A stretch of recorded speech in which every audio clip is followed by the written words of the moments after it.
দুপারে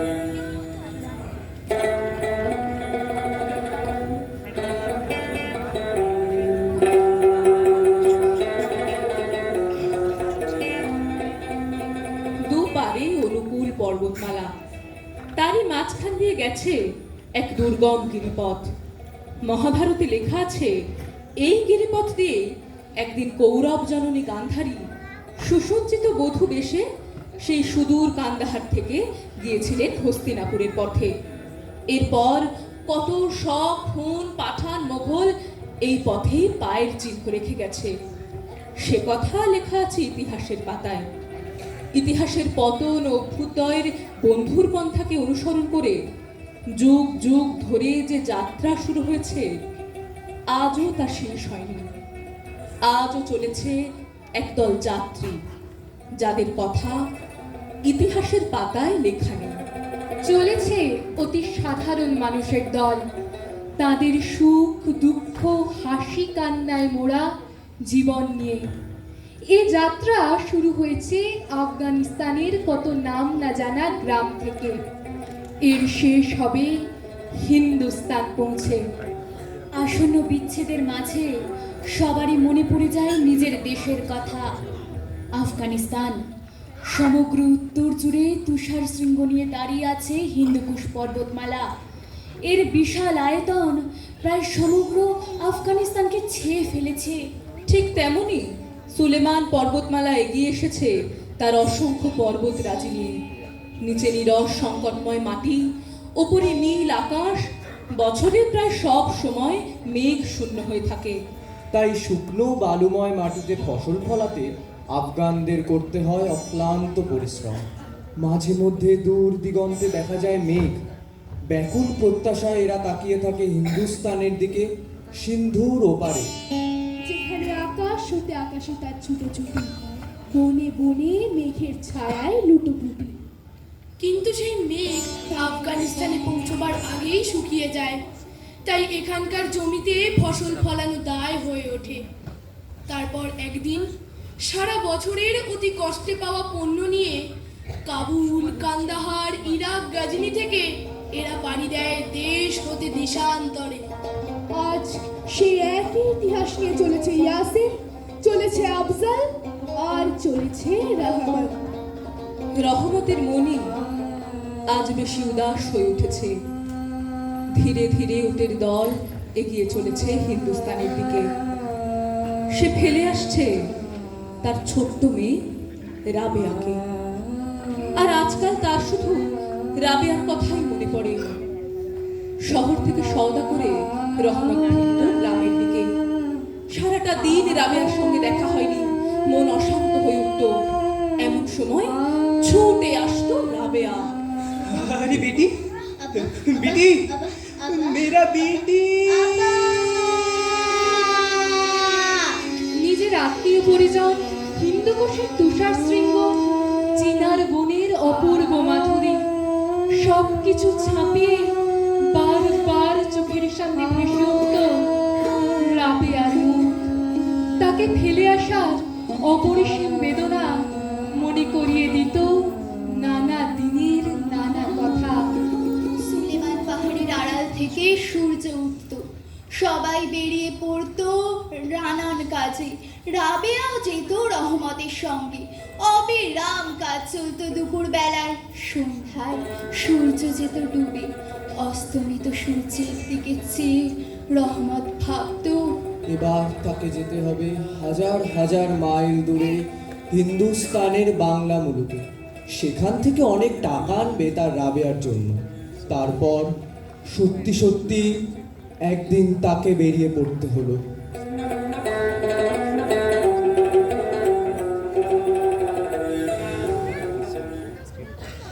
আগডুম বাগডুম ঘোড়াডুম সাজে, ডাল মিরে গেলে ঘাগর বাজে, বাজতে বাজতে দেখো বাবা, ভোলা বলছিল আকাশে হাতে সুর দিয়ে জল ফেলে, তাই বৃষ্টি হয়। মা গো, ভোলা এত মিছে মিছে বকতে পারে, কে বলবো কি, দিন রাত বকি। উফ মিনি, এমন করে বলে না মা। আচ্ছা বাবা, মা তোমার কে হয়? তুই তুই বরং ভোলার সঙ্গে খেলা করবে, যে আমার কিন্তু এখন একটু কাজ আছে। মাঝে মাঝে বললো যা তোর বাবাকে গিয়ে বিরক্ত কর। কলকাতার কোনো এক নাম না জানা পাড়ায় মিনিকে লইয়া তার বাবা মার বাস। 5 বছরের ছোট্ট মেয়ে মিনি পৃথিবীতে জন্মগ্রহণ করিয়া ভাষা শিক্ষা করিতে এক মুহূর্ত মৌনভাবে নষ্ট করে না। হঠাৎ শোনা যায় হিং লেবে হিং মাওয়া লিবে মাওয়া। ওই ডাক কানে আসা মাত্র মিনি তার খেলা রাখিয়া জানালার ধারে ছুটিয়া গেল। মাওয়ালি বেগো বাবু মাওয়া। এক ময়লা ঢিলা কাপড় পরা, পাগড়ি মাথায় ঝুলি ঘাড়ে, হাতে গোটা 2-4 আঙুরের বাক্স লইয়া এক লম্বা কাবুলিওয়ালা মৃদু মন্দ গমনে পথ দিয়া যাইতেছিল। মিনি তাহাকে দেখিয়া ঊর্ধ্বশ্বাসে ডাকাডাকি আরম্ভ করিয়া দিল। কাবুলিওয়ালা, ও কাবুলিওয়ালা, কাবুলিওয়ালা, ও কাবুলিওয়ালা। মিনির চিৎকারে কাবুলিওয়ালা হাসিয়া মুখ ফিরাইল এবং তাহাদের বাড়ির দিকে আসিতে লাগিল। অমনি মিনি অন্তঃপুরে দৌড় দিল, তার চিহ্ন দেখিতে পাওয়া গেল না। এদিকে কাবুলিওয়ালা মিনির বাবাকে সেলাম করিয়া দাঁড়াইল। सलाम सलाम बाबूजी, हमार नाम रहमत शेख আছে। वो कबूल कबूल हमार देश। बाबू बाबू तुम्हार बेटी कुथा गेलो? मेहरबानी करके बाबू, मेहरबानी करके उसको अंदर से एक बार बुलावे। ডাকলে কি আসবে? আচ্ছা আচ্ছা দাঁড়াও, তুমি বসো, আমি দেখছি। মিনির অমূলক ভয় ভাঙাইবার জন্য অন্তঃপুর থেকে মিনির বাবা মিনিকে ডাকিয়া আনিলেন। মিনি সন্দিগ্ধ নেত্রে বাবার গা ঘেঁষিয়া দাঁড়াইল। কাবুলিওয়ালা তার ঝুলির মধ্য হইতে কিশমিশ, খোবানি, বাদাম ইত্যাদি বাহির করিয়া দিতে লাগিল। अरे आओ आओ खोकी आओ, इधर आओ इधर आओ, डरो मत। ये देखो ये देखो, अभी तुम्हारे जन्ने वो कबूल से ये अखरोट, ये बादाम, ये मलिका लिया छे। अरे आओ खोकी आओ, इधर आशो। যাও মিনি যাও, ভয় কি, আমি তো আছি, যাও মিনি। এক দৃষ্টে রহমত মিনিকে দেখিতে লাগিল। তাহার চোখের সামনে তার কন্যা ছোট্ট রাবেয়ার মুখটি ভাসিয়া উঠিল। खोकी, अरे ओ खोकी, तुम्हार नाम क्या छे? আমার নাম মিনি। वाह वाह वाह वाह, बहुत बढ़िया। मगर तुम ही हमार खोकी आछो। बाबू बाबू, हमें खोकी को कुछ मावा दोबो। আচ্ছা দাও দাও। बहुत मेहरबानी आपका बाबूजी। खोकी, अरे ओ खोकी, इलो, अरे आओ, इधर आशो। डरो मत, आओ, इलाओ, अरे हमारे सामने खाओ, आओ। वाह। আচ্ছা তোমার ঝুলিতে কি আছে বলো না গো। इदे हाथी আছে। अरे हाथी।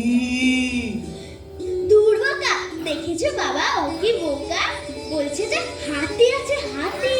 हाथी আছে। अरे हमें सच बोलছে, सच। এই দেখবে তুমি দেখবে, अरे हाथी। রহমত, তোমাকে তো কিছু পয়সা দাম দিতে হতো। नहीं बाबूजी, हमको माफ कर दो, हमें खोकी को कुछ मावा दीजिए। কাবুলিওয়ালার সঙ্গে মিনির প্রথম পরিচয়টা এভাবেই ঘটল। কিছুদিন পর হইতেই দেখা গেল দুজনের সখ্য ক্রমশই বৃদ্ধি পেতে থাকলো। মিনি তাদের বাড়ির দরজার নিকটে বেঞ্চিতে বসিয়া থাকিত আর অনর্গল কথা বলিয়া যাইত, আর কাবুলিওয়ালা তার দোআঁশলা বাংলায় নিজের মতামত ব্যক্ত করিত। পঞ্চম বর্ষীয় বালিকার জীবনে এমন ধৈর্যবান শ্রোতা সচরাচর দেখা যাইত না। একদিন মিনির বাড়িতে শোরগোল পড়িয়া গেল। মিনির মা মিনির শাড়ির আঁচল থেকে একটা শ্বেত চকচকে গোলাকার পদার্থ লইয়া মিনিকে ভর্ৎসনা করিতে লাগিলেন। মিনি, এই মিনি, তুই এ আধুলি কোথায় পেলি? বারে কাবুলিওয়ালা দিয়েছে। কাবুলিওয়ালার কাছ থেকে আধুলি তুই কেন নিতে গেলি? বল কেন নিতে গেলি? আমি চাইনি, সে দিলে। মিনির বাবা আসিয়া মিনির আসন্ন বিপদ হইতে উদ্ধার করিয়া বাহিরে লইয়া গেলেন। তিনি সংবাদ পাইলেন যে কাবুলিওয়ালার সহিত মিনির সাক্ষাৎ প্রায়শই ঘটে। কাবুলিওয়ালা প্রায় প্রত্যহ আসিয়া পেস্তা বাদাম ঘুষ দিয়া মিনির ক্ষুদ্র লুব্ধ হৃদয়টুকু অনেকটা অধিকার করিয়া লইয়াছে। লা লা লা লা লা লা লা লা লা লা লা। কোথাও আমার হারিয়ে যাওয়ার নেই মানা, মনে মনে মেলে দিলেন গানে সুরের এই ডানা। মনে মনে সে পান্তরের পাথর পেরোই রূপকথা। লা লা লা লা লা লা লা। আচ্ছা, তোমার ঝুলিতে কি আছে বলো না গো, বলো না গো। इते हाथी अच्छे। अरे हाथी, इतना बड़ा हाथी। দেখলি ভোলা, কি বোকা। আরে তুমি তো ভোলার চেয়েও বোকা। अरे हामी तो पुत्रो ही अच्छे। বাঙালি ঘরের মেয়ে আজন্মকাল শ্বশুর বাড়ি শব্দটি সহিত পরিচিত, কিন্তু মিনির বাবার মতো কিছু একেলে ধরনের লোক তার সন্তানকে শ্বশুর বাড়ির সম্পর্কে সজ্ঞান করিয়া তোলেননি। কাবুলিওয়ালা সেই কাল্পনিক শ্বশুরের প্রতি প্রকাণ্ড মুষ্টি আস্ফালন করিয়া মাঝে মধ্যে মিনিকে জিজ্ঞাসা করিত, এবং মিনি এক অপরিচিত জীবের দুরবস্থা কল্পনা করিয়া হাসিত। ওকে, তুমি কিন্তু শ্বশুর বাড়ি কখনো যাবে না। তুমি শ্বশুর বাড়ি যাবে? বলো তুমি শ্বশুর বাড়ি যাবে কিনা? अरे हामी तो ससुर के भाई। মিনির মা অত্যন্ত শঙ্কিত স্বভাবের লোক। রাস্তায় একটা শব্দ শুনলে তাহার মনে হতো পৃথিবীর সমস্ত মাতাল তাহাদের বাড়িটায় বিশেষ লক্ষ্য করিয়া ছুটিয়া আসিতেছে। রহমত কাবুলিওয়ালার সম্বন্ধে তিনি সম্পূর্ণ নিঃসংশয় ছিলেন না। তাহার মিনিকে রহমত কাবুলিওয়ালা যে চুরি করিয়া লইতে পারে, ইহাই ছিল তার ভয়ের অন্যতম কারণ। একটা অজানা অচেনা লোক, দেশ আলাদা, ধর্ম আলাদা, ওরাই তো ছেলে ধরা। কি যে বলছো, তুমি পারো বটে। আরে আরে ওরাই তো বাচ্চা পাচার করে, তুমি জানো? কখনো কি কারো ছেলে চুরি যায়নি? কাবুল দেশে কি দাস ব্যবসা প্রচলিত নেই? আহা, মিনি তো এখনো ছোটটি আছে। এই ভাবনাগুলো ওর মধ্যে ঢুকিয়ে ওর মনটাকে ওরকম ছোট করে দিও না। একজন প্রকাণ্ড কাবুলির পক্ষে একটি ছোট্ট বাচ্চা চুরি করে নিয়ে যাওয়া কি একেবারেই অসম্ভব? তুমি বলো। মিনির মার কথাগুলো যে অসম্ভব তাহা নহে, কিন্তু অবিশ্বাস্য, সেটি মিনির বাবা মানিয়া লইলেন। কিন্তু তা বলে বিনা দোষে রহমতকে বাড়িতে আসিতে নিষেধ করিতে পারিলেন না। শীত এবছর বিদায় লইবার পূর্বে দিন দুই দিন বেশ কনকনে হইয়া উঠিয়াছে। মিনির বাবা সকালবেলা ঘরে বসিয়া তার লেখার প্রুফশিট সংশোধন করিতেছিলেন। তখন সকাল 8টা হইবে। এমন সময় রাস্তায় ভারী একটা গোল শোনা গেল। এই চল আমার সঙ্গে, চল, আয় এদিকে। ঘুষ মারবি, হ্যাঁ? চল চল আমার সঙ্গে, আয়। চাহিয়া দেখা গেল রহমত কাবুলিওয়ালাকে দুই পাহাড়ওয়ালা বাঁধিয়া লইয়া আসিতেছে। রহমতের পশ্চাতে মেয়েটি ছেলে ছেলে দল ছড়িয়াছে। রহমতের গাত্র বস্ত্রে রক্ত চিহ্ন এবং একজন পাহাড়াওয়ালার হাতে রক্তাক্ত ছোড়া। তোমরা ওকে নিয়ে কোথায় যাচ্ছ? ব্যাপারটা কি? কি করেছে ও? প্রতিবেশী একজন লোক রামপুরি চাদরের জন্য রহমতের কাছে কিঞ্চিৎ ধার করিয়াছিল। মিথ্যাপূর্বক সেই দেনা সে অস্বীকার করিলে তাহা লইয়া বচসা করিতে করিতে রহমত তাহাকে এক ছুরি বসিয়া দিয়াছে। কাবুলিওয়ালা, ও अरे खोकी, अरे हमारे खोकी। তুমি শ্বশুর বাড়ি যাবে? বলো তুমি শ্বশুর বাড়ি যাবে কিনা? হ্যাঁ হ্যাঁ हाँ खोकी हाँ, আমি আমি সেখানেই যাচ্ছে। দেখিল উত্তরটা মিনির নিকট হাস্যজনক হইল না, তখন হাত দেখাইয়া বলিল, ये देखो खोकी, ये देखो, আমি আমি ससुर के मारताम, लेकिन কি করব, আমার আমার দো হাত তো বাঁধা। সাংঘাতিক আঘাত করার অপরাধে কয়েক বৎসর রহমতের কারাদণ্ড হইল।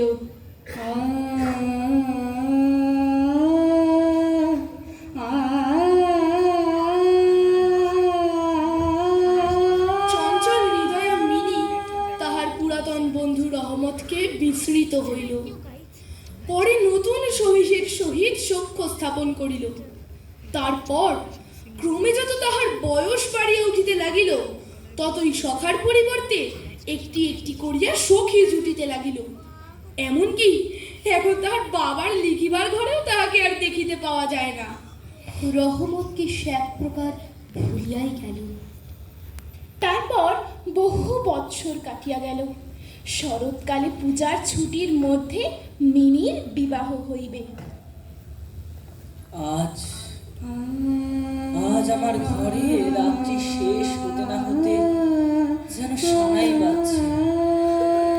সে বাঁশি যেন আমার বুকের পাঁজরের হাড়ের মধ্যে কেমন কেঁদে কেঁদে বেজে উঠছে।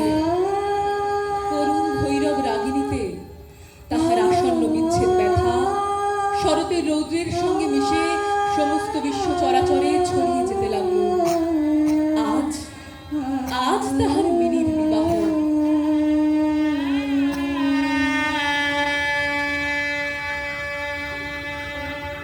বরের বাড়ি থেকে লোক এলে বসে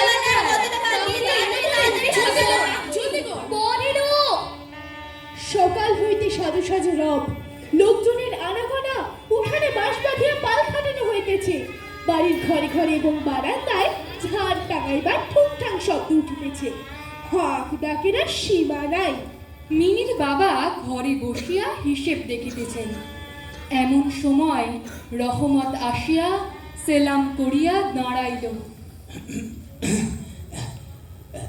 সালাম আলাইকুম বাবুজি। কে কে তুমি? কি চাই তোমার? बाबू बाबू आप हमको पहचाने नहीं बाबू? हमें रहमत से बाबू, रहमत वो कबूली वाला रहमत। ও হ্যাঁ রহমত। তা কিরে রহমত, কবে আসলি? कल शाम को बाबूजी, कल शाम को हम जेल से खलास पाए थे। কথাটা শুনিয়া বিশেষত জেল শব্দটি কানে খট করিয়া উঠিল। মিনির বাবার মনে হইতে লাগিল, আজিকার এই শুভ দিনে এই লোকটা এখান হইতে গেলেই ভালো হয়। হাজার হোক জেল খাটা আসামি কিনা। রহমত, আজ আমাদের বাড়িতে একটা কাজ আছে, আমি কিছু ব্যস্ত আছি, তুমি বরং আজ যাও। কথাটি শুনিয়া সে তৎক্ষণাৎ চলিয়া যাইতে উদ্যত হইল। অবশেষে দরজার কাছে গিয়া একটু ইতস্তত বোধ করিয়া কহিল, बाबू बाबू हमार गुस्ताखी माफ कीजिएगा बाबू, लेकिन हमारे खोकी के एक बार देखते पावे ना बाबूजी, बस एक बार। রহমতের সরল মনে বুঝি বিশ্বাস ছিল তার ছোট্ট মিনি এখনো ছোট্টটি আছে। সে যেন মনে করিয়াছিল মিনি আবার সেই পূর্বের মতো কাবুলিওয়ালা ও কাবুলিওয়ালা করিয়া ছুটিয়া আসিবে। তাহাদের সেই কৌতুক হাসি পুরাতন গল্পের কোনো রূপ ব্যত্যয় হইবে না। রহমত, আজ বাড়িতে এত কাজের মধ্যে তোমার আর কারোর সঙ্গে দেখা করা যাবে না, তুমি বরং আজ যাও। तो और क्या, हमें आता है बाबूजी, সালাম বাবুজি, সালাম। রহমত যেন কিছু ক্ষুণ্ণ হইল, স্তব্ধভাবে দাঁড়াইয়া একবার স্থির দৃষ্টিতে মিনির বাবার মুখের দিকে চাহিল, তারপর দরজার বাহির হইয়া গেল। কিছু দূর গিয়াই আবার ফিরিয়া আসিয়া বলিল, बाबू बाबू हमें खोकी के लिए ये कुछ किशमिश अंगूर और बादाम लेके आया था, उसको थोड़ा दे दियो बाबूजी। खुदा हाफिज बाबूजी, खुदा हाफिज। রহমত, রহমত একটু দাঁড়াও রহমত, তো তুমি এই টাকাটা नहीं नहीं नहीं बाबूजी नहीं, ये पैसा हमको मत दो बाबू, आपका बहुत मेहरबानी आज से बाबूजी, मगर ये पैसा हमको मत दो बाबू। बाबू आपके जैसा हमारे भी घर में एक तो छोटी बेटी अच्छे, रबिया रबिया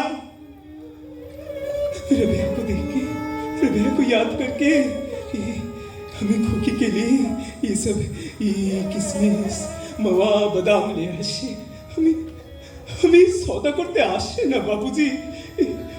पैसा हमको मत दो बाबू, पैसा मत दो। রহমত আপনার মস্ত ঢিলা জামাটার ভিতর হাত চালাইয়া বুকের কাছে কোথা হইতে এক টুকরো ময়লা কাগজ বাহির করিল, বহু সযত্নে ভাঁজ খুলিয়া দুই হস্তে মিলিয়া ধরিল। बाबू बाबू बाबू ये देखो, ये हमारी बेटी का हाथ का छाप। बहुत पहले देश छोड़ने का वक्त हमें हमारी बेटी का हाथ का छाप ले রেখেছিলাম बाबूजी। ये आज भी संभाल के रखा बाबूजी, बहुत संभाल के रखा बाबूजी, बहुत संभाल के रखा। কাগজের উপর একটি ছোট হাতের ছাপ, ফটোগ্রাফ নহে, তেলের ছবি নহে। হাতে খানিকটা ভূষা মাখাইয়া কাগজের উপরে তাহার চিহ্ন ধরিয়া লইয়াছে। কন্যার এই স্মরণ চিহ্নটুকু বুকের কাছে লইয়া রহমত প্রতি বৎসর কলিকাতার রাস্তায় মেওয়া বেচিতে আসে। যেন সেই সুকোমল ক্ষুদ্র শিশুহস্তটুকুর স্পর্শখানি তাহার বিরাট বিরহী বক্ষের মধ্যে সুধা সঞ্চার করিয়া রাখে। রহমতের কাগজখানি দেখিয়া তাহার চোখ ছলছল করিয়া আসিল। রহমত, রহমত একটু দাঁড়াও রহমত, আমি ভিতর থেকে আসছি, চলে যেও না কিন্তু, দাঁড়াও। মিনি মিনি মিনি মা আমার, একবার একটু শুনে যা তো মা। কি হয়েছে? ডাকছো কেন ওকে? খানিকক্ষণ পর ওর বিয়ে, ও এখন কোথায় যাবে বলো তো? আরে রহমত এসেছে, রহমত, সেই রহমত মিনির সঙ্গে একবার দেখা করবে। তোমার কি মাথা খারাপ হয়েছে? সেই জেল খাটা খুনি রহমত সে আবার ফিরে এসেছে। এরকম একটা শুভ দিনে ও কি করতে পারে ঢুকেছে শুনি? আরে রহমত ছাড়া পেয়েছে, সে মিনির সঙ্গে একটিবার দেখা করেই চলে যাবে। দেখা করবে? বিদায় করো, এক্ষুনি ওকে বিদায় করো। আহা, ও চলে যাবে, এক্ষুনি চলে যাবে, মিনির সঙ্গে একবার দেখা করেই চলে যাবে। মিনি মিনি একবার একটু শুনে যা তো মা। পিতার ডাক শুনিয়া রাঙা চেরি পরা, কপালে চন্দন আঁকা বধূবেশিনী মিনি সলজ্জ ভাবে তাহার কাছে আসিয়া দাঁড়াইল। কি বাবা, কি হয়েছে? আমার সঙ্গে একটু বাইরে আয় তো মা। মিনিকে দেখিয়া কাবুলিওয়ালা প্রথমটা থতমত খাইয়া গেল, তাহাদের পুরাতন আলাপ আর জমাইতে পারিল না। অবশেষে হাসিয়া কহিল, खोकी खोकी তুই শ্বশুর বাড়ি যাবিস खोकी, তুই শ্বশুর বাড়ি যাবিস, শ্বশুর বাড়ি যাবিস खोकी। মিনি